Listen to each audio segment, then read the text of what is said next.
શ્રીમદ ભગવદ્ ગીતા અધ્યાય 10 વિભૂતિ યોગ શ્લોક 41નું પઠન કરીએ, પછી તેનો અર્થ સમજીએ.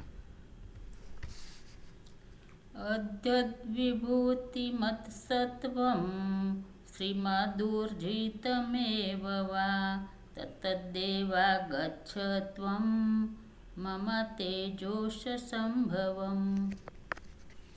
અર્થાત જે પણ વિભૂતિયુક્ત એટલે કે ઐશ્વર્ય સંપન્ન શોભાયુક્ત અને શક્તિયુક્ત પદાર્થ છે, એને તું મારા તેજના અંશની જ અભિવ્યક્તિ સમજ.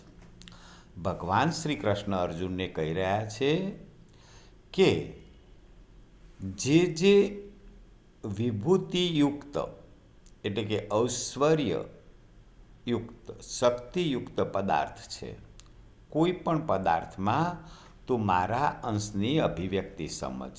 સર્વવ્યાપી હું છું. કોઈ પણ પદાર્થ છે, ઐશ્વર્ય છે, શક્તિ છે, દરેકમાં તું મારી અભિવ્યક્તિ જો. આમ ભગવાન શ્રી કહી રહ્યા છે પોતાના વિભૂતિ યોગનું વર્ણન કરતા. જય શ્રી કૃષ્ણ.